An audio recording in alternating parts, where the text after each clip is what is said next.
लातूरच्या अहमदपूर तालुक्यातील हाडोळते येथील शेतकरी ज्यांचं नाव आहे मुक्ताबाई अंबादास पवार यांनी खांद्यावरती आवताचा जू ओढून त्यांची शेती पिकवण्याचा त्यांनी संघर्ष केलेला आहे आणि ही बातमी विधानसभेमध्ये गाजली आणि त्याच्याच अनुषंगाने सहकार मंत्री आमदार बाबासाहेब पाटील यांनी त्या शेतकऱ्यांच्या घरी आता नुकतीच भेट दिली आहे आणि काय नेमका त्यांच्याशी संवाद झाला हे जाणून घेणार आहे मी।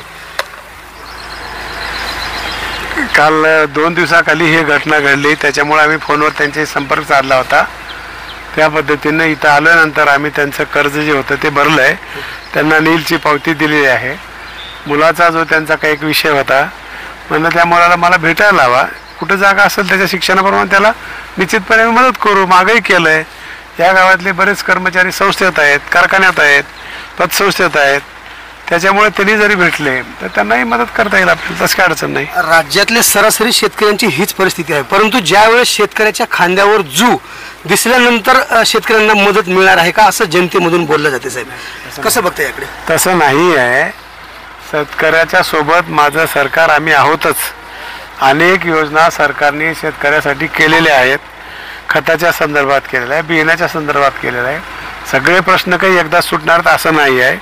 एवढी मोठी वीज बिल माफी करून टाकली, आज मला सांगा घरकुलाच्या योजना दिल्या, सौर ऊर्जेच्या दिल्या, अशा प्रत्येक गोष्टीमध्ये सरकारी आधी तुम्हाला वाचवायला म्हणतं मला तासभर पुरायचा नाही, म्हणून सरकार शेतकऱ्याच्या पाठीमागे खंबीरपणे उभा आहे।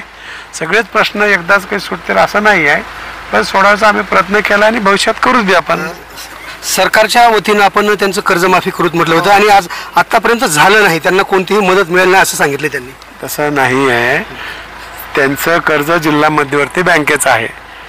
लातूरची जिल्हा मध्यवर्ती बँक 5 लाखापर्यंत 0% व्याज घेते आणि ते योजनेत चालूच आहेत, तरी पण ते पैसे त्यांचे होते ते भरून टाकले आम्ही। धन्यवाद सर। ताज्या आणि महत्त्वाचे अपडेट पाहण्यासाठी पाहत राहा आवाज बहुजनांचा न्यूज लाईव्ह करता शिवाजीराव गायकवाड, अहमदपूर, लातूर।